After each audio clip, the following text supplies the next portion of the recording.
नमस्कार, आप देख रहे हैं आधा दिन पूरी खबर। मैं हूं आपके साथ राजश्री थवाइट। नमस्कार और मैं हूं आपके साथ नदीम। तो चलिए तमाम खबरों को आप तक पहुंचाते हैं।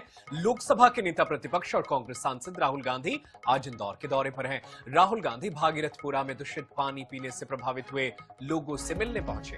तो सबसे पहले राहुल बॉम्बे हॉस्पिटल में प्रभावितों से मुलाकात करते नजर आए। उनका हालचाल जाना है और 1-1 लाख रुपए का चेक भी उन्होंने दिया है। इस दौरान पूर्व मुख्यमंत्री दिग्विजय सिंह, पीसीसी चीफ और मध्य प्रदेश विधानसभा के नेता प्रतिपक्ष उमंग सिंघार भी मौजूद रहे। आपको बता दें कि इंदौर के भागीरथपुरा में दूषित पानी पीने के कारण अब तक 24 लोगों की मौत हो गई है। इलाके में साफ पानी, उसकी मॉनिटरिंग के लिए प्रशासन की टीम लगी हुई है। साथ ही जनप्रतिनिधि और अफसर भी लगातार मौके का जायजा ले रहे हैं। तो नेता प्रतिपक्ष राहुल गांधी इंदौर पहुंचे हैं और यहां पर उन्होंने बॉम्बे हॉस्पिटल पहुंचकर पीड़ित परिवारों से मुलाकात की। उनके साथ पीसीसी चीफ जीतू पटवारी, नेता प्रतिपक्ष उमंग सिंघार, पूर्व मुख्यमंत्री दिग्विजय सिंह, तमाम मध्य प्रदेश के बड़े लीडरान जो है वो मौजूद रहे।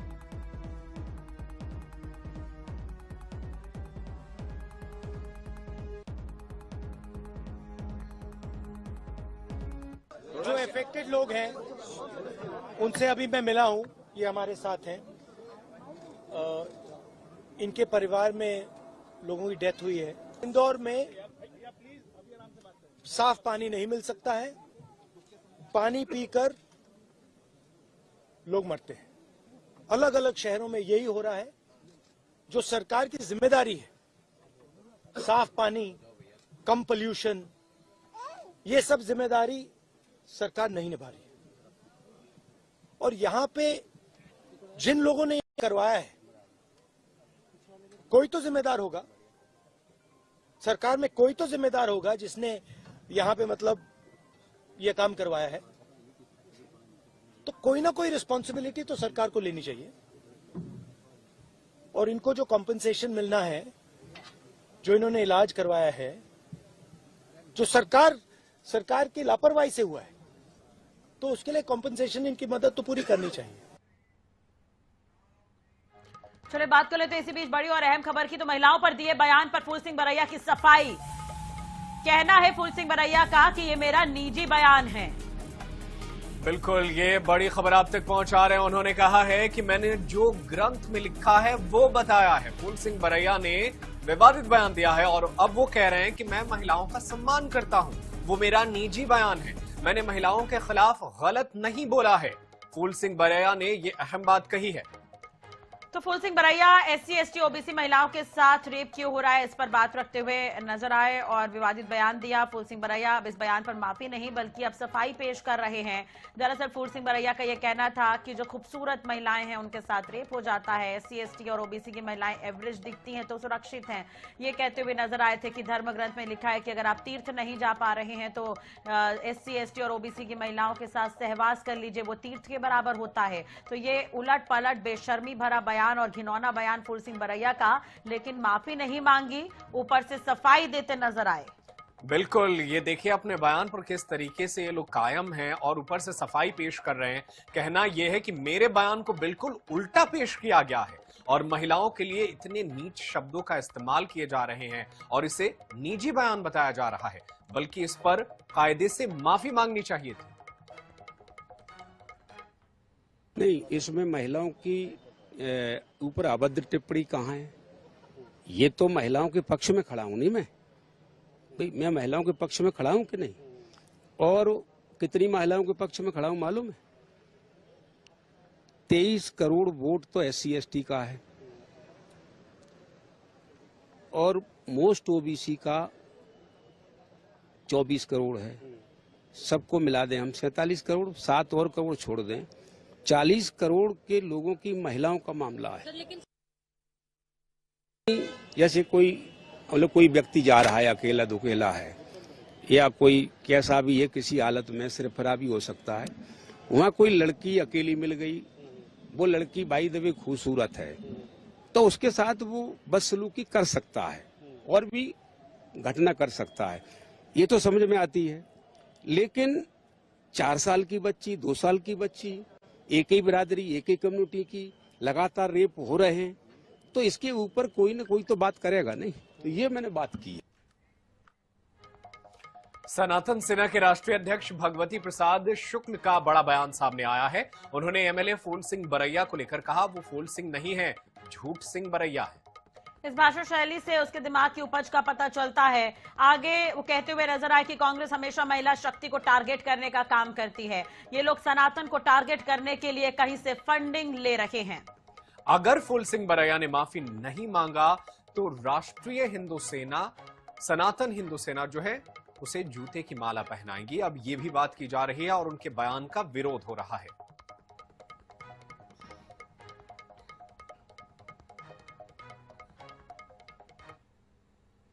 कांग्रेस के विधायक फूल सिंह बरैया के बयान को लेकर अब हिंदूवादी संगठन भी सक्रिय हो गए हैं और सबसे बड़ी बात है कि इसका विरोध ग्वालियर चंबल संभाग में भी होने लगा है। मेरे साथ राष्ट्रीय सनातन सेना के राष्ट्रीय अध्यक्ष भगवती शुक्ला जी मेरे साथ मौजूद हैं। आप किस तरीके के देखते हैं उनके बयान है, उसका क्या आकलन कर रहे हैं? कांग्रेस की मानसिकता रही है सनातन को टारगेट करने की, इसीलिए देश में जीरो लग गया है। कांग्रेस का एक मंत्री पहले मातृशक्ति को 100% टंच माल बोल चुका है। इस झूठ सिंह बरैया के खिलाफ जल्द से जल्द एफआईआर कराई जाएगी और आज सावित्री महात्मा फुले को और अहिल्या देवी होलकर को भी कलंकित कर दिया इस धूर्त ने।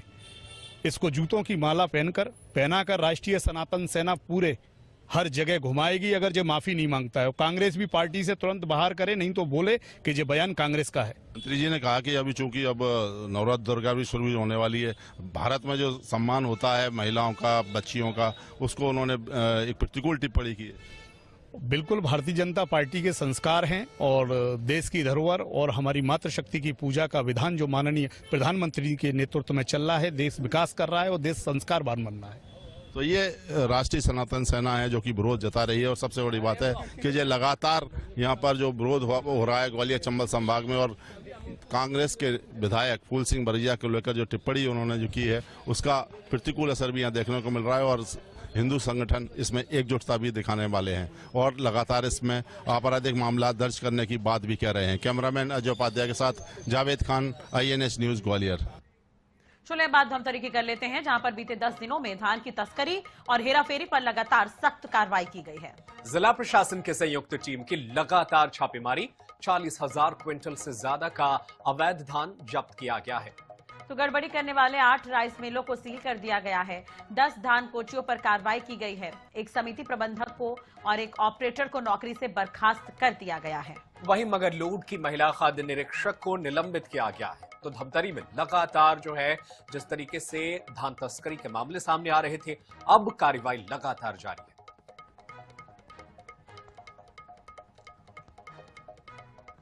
और उधर धमतरी बस स्टैंड में नगर निगम का बुलडोजर एक्शन देखने को मिला। दुकान के बाहर सामान फैलाकर व्यापार करने वालों पर कार्रवाई की गई। दरअसल सड़क पर सामान फैलाने के नाम पर पहले व्यापारियों का आपस में विवाद हुआ। शिकायत निगम तक गई। निगम ने सभी अतिक्रमण को हटाने के लिए बुलडोजर भेज दिया। इसे देखकर बहुत से व्यापारी खुद ही अपना सामान समेटने लगे। दुकानों के बाहर सामान रखने की वजह से लोगों को काफी दिक्कतों का सामना करना पड़ता है। तो अब अतिक्रमण हटाने से सभी को राहत मिलने की उम्मीद है। धमतरी की ही बात कर लेते हैं। भकारा रोड के पास पुल से शनिवार सुबह यानी कि आज सुबह सरिया से लदा एक ट्रक नीचे गिर गया। धमतरी से रायपुर आ रहा ट्रक बेकाबू होकर पुल से नीचे गिर गया। चालक को लोगों की मदद से निकाला गया। अब गंभीर रूप से घायल ट्रक चालक को फिलहाल इलाज के लिए रायपुर रेफर कर दिया गया है। तो ये तस्वीर भी हम आपको दिखा रहे हैं। सरिया से लदा ये ट्रक पुल से नीचे गिरकर पलट गया और गनीमत ये रही कि चालक जो है उसे बड़ी मुश्किल से निकाला गया है। हालत गंभीर है, रायपुर रेफर किया गया इलाज के लिए।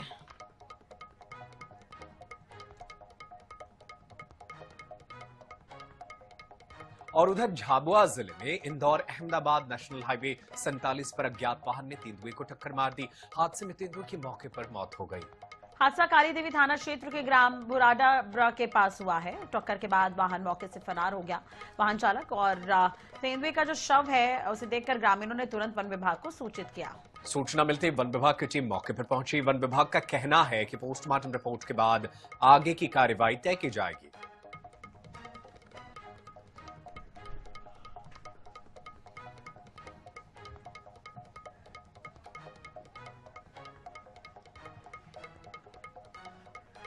तो शिक्षा के मंदिर को कलंकित करने वाला एक सनसनीखेज मामला सामने आया है। पिछोर थाना क्षेत्र के माध्यमिक विद्यालय के शिक्षक पर 8वीं की छात्रा के साथ छेड़छाड़ का आरोप लगा है।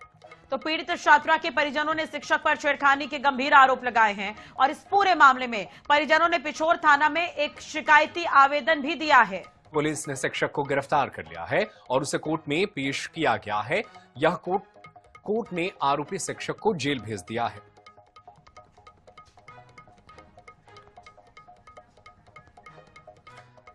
तो डबरा में शिक्षक ने शिक्षा के मंदिर में वो कलंक किया है जिसके बाद से लोग हैरान हो गए और जब इस पूरे मामले में परिजनों ने शिकायत की तो अब शिक्षक को गिरफ्तार कर लिया गया है और उसे जेल भेज दिया गया है। दरअसल स्कूल में 8वीं की छात्रा के साथ जो है वो गलत काम किया गया है जिसके बाद से अब इस पूरे मामले में पुलिस कानूनी कार्रवाई कर रही है। और रायपुर के आरंग में आयोजित 2 दिवसीय राजा मोरध्वज महोत्सव 2026 का 16 जनवरी को समापन हुआ। तो समापन समारोह में मुख्यमंत्री विष्णुदेव साय शामिल हुए। राजा मोरध्वज आरंग महोत्सव में deputy CM Arun Sao, cabinet मंत्री गुरु खुशवंत साहिब, सांसद बृजमोहन अग्रवाल और आईएनएस 24/7 हरिभूमि के प्रधान संपादक डॉक्टर हिमांशु द्विवेदी ने शिरकत की। डॉक्टर कुमार विश्वास से देश भर से पधारे कवियों ने उपस्थित लोगों को कविताओं से मुग्ध कर दिया। देखिए हमारी रिपोर्ट। राजा मोरध्वज की त्याग, धर्म और सत्य निष्ठा की गौरव गाथा को समर्पित मोरध्वज आरंग महोत्सव 2026 का समापन समारोह ऐतिहासिक गरिमा और भव्यता के साथ संपन्न हुआ। मुख्यमंत्री विष्णुदेव साय बागेश्वर नाथ मंदिर में दर्शन पूजन कर प्रदेश की सुख समृद्धि की कामना भी की। महोत्सव के मंच से मुख्यमंत्री ने आरंग विधानसभा को बड़ी सौगातें दी। समोदा उप तहसील को तहसील का दर्जा मिला। इसके साथ ही मोरध्वज महोत्सव के लिए दिए जाने वाले शासकीय अनुदान को 5 लाख से बढ़ाकर 10 लाख करने की घोषणा की गई। सीएम साय ने सैंड आर्टिस्ट हेमचंद साहू को सम्मानित किया। सीएम साय ने कहा कि राजा मोरध्वज त्याग, बलिदान और समर्पण के प्रतीक हैं। ऐसे आयोजन हमारी नई पीढ़ी को अपने गौरवशाली इतिहास और संस्कृति से जोड़ती है। उमन के जो मांग है, एक तो नगर पंचायत समोदा जो आज उप तहसील के रूप में काम करत है, बोला तहसील के दर्जा दिए जाए। फूल फ्लेश तहसीलदार वहां बैठी और जो मोरध्वज महोत्सव पर 5 लाख रुपया शासन तरफ से मिले थे, बोला बढ़ा के 10 लाख करबो। 10 लाख मिली और ये जो पूरा खेल परिसर है ओकर नाम राजा मोरध्वज के नाम से रखे जाही। चलिए अब आपको तस्वीरें विदिशा की दिखाते हैं जहां पर सौगात मध्य प्रदेश को मिलने जा रही है। केंद्रीय मंत्री शिवराज सिंह चौहान कुछ कह रहे हैं। आज मैं एक तरफ उनने जो काम अब विदिशा देखिए, ईमानदारी से विश्लेषण करें। हमारे भाई शशांक भार्गव जी भी पूर्व विधायक यहाँ बैठे हुए हैं, हमारे साथ आए हैं, लेकिन कांग्रेस के समय में क्या था विदिशा में कोई बता दे। आज चारों तरफ विदिशा बदला बदला नजर आता है। एक नहीं, विदिशा के तो नेशनल हाईवे बीच से बगल में से निकल रहा है और एक तरफ एक बाईपास बन रहा है। लेकिन अब नितिन जी आप आए हो तो एक तरफ से बाईपास से काम नहीं चलेगा। अब तो पूरा रिंग रोड विदिशा में मिल जाए, उत्तरी बाईपास भी बन जाए तो दक्षिणी बाईपास और उत्तरी बाईपास मिला के विदिशा को चारों तरफ से घेर के एक सुंदर रिंग रोड बन जाए। बोलो बनना चाहिए कि नहीं? अरे जोर से बताओ, बनना चाहिए कि नहीं? सब कह रहे नितिन जी और आप आए हैं तो सबको पता है कि नितिन जी जो ठानते हैं वो पूरा करके रहते हैं। विकास की ललक है आपके मन में और इसलिए विदिशा और अद्भुत हो जाए, ये मेरी प्रार्थना है। और इसलिए उत्तरी बाईपास भी बन जाए। और ये रोड केवल रोड नहीं है, रायसेन के भी हमारे नेतागण बैठे, सीहोर के भी बैठे। रोड केवल रोड नहीं है। आप बताओ, रोड बनता है तो जमीन की कीमत बढ़ती है कि नहीं बढ़ती? जोर से बताओ, बढ़ती है कि नहीं बढ़ती? केवल गाड़ियां नहीं चलती, जमीनों की कीमत बढ़ती है। हम औद्योगिक क्षेत्र बना सकते हैं। अब विदिशा का गेहूं, रायसेन का गेहूं, सीहोर का गेहूं, सरवती, और हमारा ये एमपी बीट कहां से आया? नितिन जी, एमपी बीट हमारे ही है। सोने जैसे दाने ये यहीं पैदा होते हैं। उसमें नर्मदापुरम भी दर्शन सिंह जी शामिल है, क्योंकि आप भी हमसे अलग नहीं रह सकते। ये यहीं का गेहूं है, यहाँ का गेहूं, यहाँ का बासमती अब अमेरिका और कनाडा में भी धूम मचा रहा है। जब ऐसे रोड बनते हैं तो हमारे उत्पादन को समुद्र तक ले जाने का भी रास्ता खुलता है, ताकि हम सीधे एक्सपोर्ट कर सकें। औद्योगिक गतिविधियां बढ़ती है, इसलिए रोड सब कुछ बदल देता है। इसलिए विदिशा में हमारा ये रिंग रोड बन जाए। और एक बात मैं फिर निवेदन करना चाहूंगा, आपसे चर्चा हुई, ये जो Vidisha Kota 4 lane greenfield express और ये जाएगा तो इसमें विदिशा विधानसभा भी कवर होगा, इसमें शमशाबाद भी कवर होगा, इसमें बासोदा भी कवर होगा, इसमें कुरवाई भी कवर होगा और बगल से सिरोंज भी कवर होते हुए सीधा ये रोड कोटा जाके मिलेगा।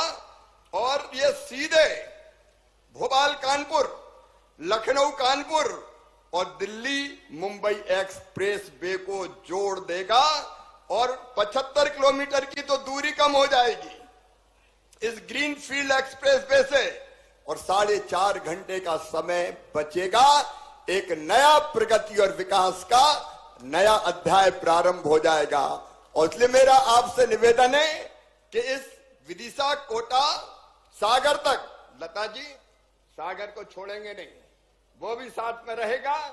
ये हमारा पूरा का पूरा सागर से लेके विदिशा, यहां से कोटा, ये एक्सप्रेस वे बन जाए तो इस क्षेत्र की प्रगति और विकास के नए रास्ते खुल जाएंगे और राहतगढ़ को भी राहत मिल जाएगी। गोविंद जी, बाकी सब विधायकों को भी मैं कहना चाहता हूं, ये हमारे लिए बहुत महत्वपूर्ण होगा। भाई हो मंजूर तो बोलो हाँ साहब, अरे जोर से बोलो ना, ताली बजा के जोर से बताओ नितिन जी। निश्चित तौर पर इससे हमारे पूरे संसदीय क्षेत्र की और मध्य प्रदेश की तस्वीर भी बदलेगी और तकदीर बदलने का काम भी होगा। और इसके साथ हमारा भोपाल, बैरसिया, सिरोंज, अशोकनगर, अगर ये रास्ता भी बन जाए तो मैं मानता हूं ये भी अगर राष्ट्रीय राजमार्ग में सम्मिलित हो जाए तो ये भी ब्राउन फील्ड एक अलग मार्ग बनेगा, जिससे हमारे जिले को भोपाल सहित विदिशा और अशोकनगर इन सबको लाभ मिलेगा। एक और मेरा निवेदन इसके साथ मैं जोड़ रहा हूं, दर्शन सिंह चौधरी यहां पे बैठे हुए हैं। ये जो बात अभी आई है नर्मदापुरम, पिपरिया, सुहागपुर होते हुए सीधे हरदा तक, अब हम किसान ना कहें लेकिन वो मध्य प्रदेश की प्रगति का एक नया राष्ट्रीय राजमार्ग ग्रीन फील्ड रोड बन सकता है। मैं उसके लिए भी आपसे प्रार्थना करता हूं, निवेदन करता हूं कि इसको भी आप स्वीकृत करने की कृपा करें। बुधनी के विधायक भी यहां बैठे हैं। अभी बुधनी में केवल 2 लेन रोड बन रहा है, अब ये 2 लेन से काम नहीं चलेगा। अब सीधे माननीय उमाकांत जी, 1 मिनट जरा रुक जाए। अब ये बुधनी वाला जो हमारा राष्ट्रीय राजमार्ग बन रहा है, आपकी बड़ी कृपा है, एक बार उसका उद्घाटन करने भी आपको पधारना पड़ेगा। उसको भी 2 लेन नहीं, उसको भी 4 लेन बना दीजिए। नितिन जी, मैं आपसे निवेदन करना चाहता हूं, भाई सबको मंजूर हो तो फिर बोलो जोर से, हो मंजूर तो बोलो हाँ। तो वो भी अगर बन जाएगा तो उस क्षेत्र की प्रगति और विकास का एक नया अध्याय प्रारंभ हो जाएगा। और माननीय नितिन जी, मैं आपसे जो खंडवा जबलपुर वाया हरदा राकेश जी ने बात कही थी, इसी से पिपरिया नरसिंहपुर सहपुरा, ये जो मौजूदा जो हमारा राष्ट्रीय राजमार्ग है उससे दो राष्ट्रीय राजमार्गों को भी जोड़ेगा। और ये राजमार्ग क्रमांक 22 है, माननीय मुख्यमंत्री जी यहाँ बैठे हुए हैं, उनकी सहमति है, राकेश जी ने भी कहा है। तो मुझे लगता है कि मध्य प्रदेश के किसानों के लिए बहुत ही महत्वपूर्ण साबित होगा। इसका भी मैं आपसे आज निवेदन करता हूं, मैं आपसे प्रार्थना करता हूं, क्योंकि आप जब आते हैं तो पूरे मन से आते हैं, लेकिन इसके साथ साथ जो हम 4 लेन बना रहे हैं उससे बाईपास का ही निकल रहे हैं। उन बाईपास के कारण हमारा अंदर का जो रोड है, जहां से पहले सड़क गई थी, वो केवल गड्ढों में परिवर्तित हो जाता है। वहां की सड़क फिर कभी बनाने में बहुत देर लगती है राज्य सरकार को भी। और इसलिए मेरा आपसे निवेदन है कि जो अभी गोपालपुर भैरुंदा और बाड़ी तक बुधनी होते हुए जो राष्ट्रीय राजमार्ग बन रहा है, उनमें 8 बाईपास बन रहे हैं। बुधनी से बाईपास बन रहा है, साहेगंज से बन रहा है, बख्तराज बन रहा है, बाड़ी बन रहा है, पिपलिया, दीपगांव, बड़नगर, बोरखेड़ा कला। मेरा निवेदन है कि एक बार आप राष्ट्रीय राजमार्ग बना रहे हैं तो ये रोड जो अंदर से गए हैं ये सब गड़बड़ हो जाएंगे, हमसे इतने जल्दी सुधरेंगे नहीं और मोहन जी से हम दूसरे काम करवाएंगे। इसलिए मेरा आपसे निवेदन है, एक बार इन सब रोडों को अंदर शानदार बना दीजिए। वो कौन सा वाइट आप बता रहे थे, कौन सा वाइट कुछ होता है, आप वही white topping, white topping concrete जो भी कहते हो, शानदार बना दो जी, लोग देखते रह जाएं। बजाओ ताली जोर से। लेकिन केवल बुधनी में नहीं, अभी मैं देख रहा था हमारे विदिशा में, मकसूदनगढ़ और सिरोंज में उमाकांत जी, वहां भी जो सिरोंज का शहरी क्षेत्र है, वहां भी छतरी नाका चौराहा, वहां भी ये बनना चाहिए कि नहीं। उसके बाद विदिशा में करारिया शहरी इलाका, मुकेश बनना चाहिए कि नहीं, तो वहां भी बनना चाहिए। अरे बनना चाहिए कि नहीं, बोलो ना। और वैसे ही विदिशा ढोलकेड़ी में देव खजूरी शहर, उससे भी बनना चाहिए। बताओ बनना चाहिए कि नहीं। अब जोर से बताओगे तो नितिन जी तुरंत प्रसन्न होंगे। बनना चाहिए कि नहीं। अच्छा, अपना हिनौतिया जो वो भी पड़ता है इसी पे, विदिशा मेलुआ मार्ग पे, यहां भी बनना चाहिए कि नहीं। सुने तो तस्वीरें आगे भी आपको दिखाएंगे, क्योंकि भव्य आयोजन हो रहा है मध्य प्रदेश में। विदिशा में ये कार्यक्रम चल रहा है और मध्य प्रदेश को सौगात मिलने जा रही है। फिलहाल इस बुलेटिन में इतना ही। देश दुनिया की खबरें जारी है, आप देखते रहे INS 24/7। नमस्कार।